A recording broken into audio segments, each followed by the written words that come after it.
Avez-vous déjà remarqué à quel point le succès peut parfois nuire à notre vie spirituelle? C'est un étrange paradoxe. Les bénédictions même que Dieu nous accorde peuvent devenir les choses qui nous éloignent de lui. C'est exactement ce qui est arrivé à Israël à l'époque d'Amos, et son message est tout aussi pertinent pour nous aujourd'hui.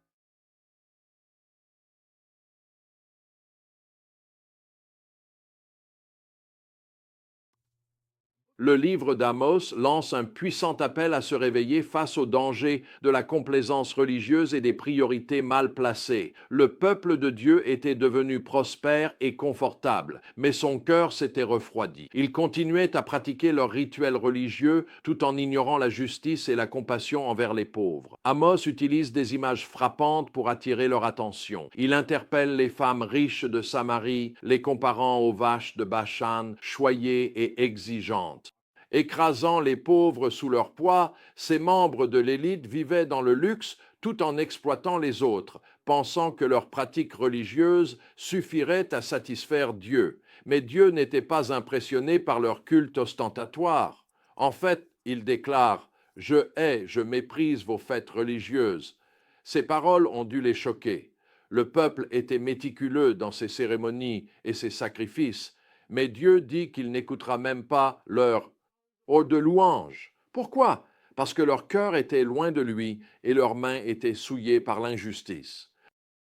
Dieu a essayé à plusieurs reprises d'attirer leur attention par la sécheresse, les mauvaises récoltes, les fléaux et même les défaites militaires. Il leur avait donné encore et encore l'occasion de revenir à lui comme un parent aimant qui tente de corriger un enfant égaré.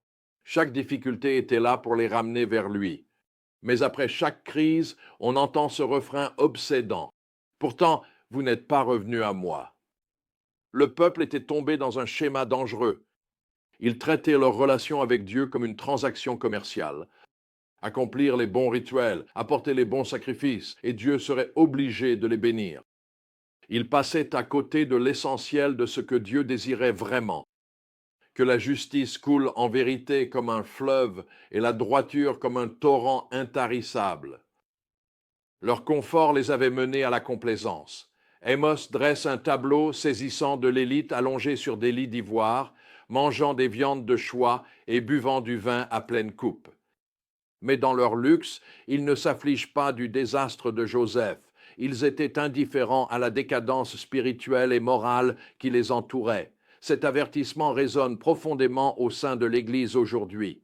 Et notre abondance, nous sommes devenus confortablement, trop confortablement complaisants. Entourés de nos maisons, voitures, divertissements et d'innombrables distractions, de nombreuses assemblées se sont laissées glisser dans un sommeil spirituel, ayant désespérément besoin d'un réveil spirituel pour découvrir les desseins de Dieu pour leur vie.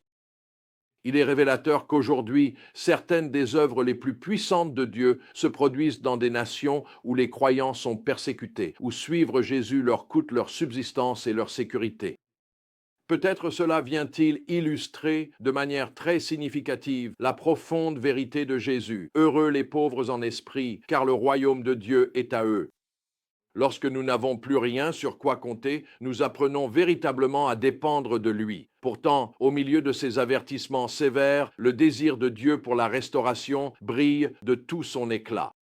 Le livre se termine par une magnifique promesse de renouveau, même si le jugement de Dieu doit s'accomplir. Dieu promet de restaurer l'abri déchu de David et de ramener son peuple sur sa terre. Il parle d'un temps où le vin nouveau ruissellera des montagnes et où son peuple sera fermement enraciné pour ne plus jamais être déraciné. Comment ces paroles nous parlent-elles aujourd'hui? Nous devons examiner régulièrement notre cœur. Cherchons-nous des signes? Il se peut que nous ayons remplacé une véritable relation avec Dieu par une routine religieuse.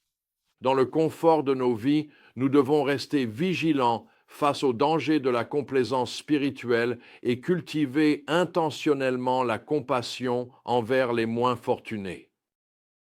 L'adoration ne se limite pas à ce qui se passe à l'Église. Elle inclut aussi comment nous traitons les autres et cherchons la justice chaque jour. Quand nous traversons des difficultés, voyons-les comme la correction aimante de Dieu qui nous ramène à lui. Nous devons résister à la tentation de voir notre relation avec Dieu comme une transaction où nous accomplissons des devoirs religieux en attendant ses bénédictions en retour.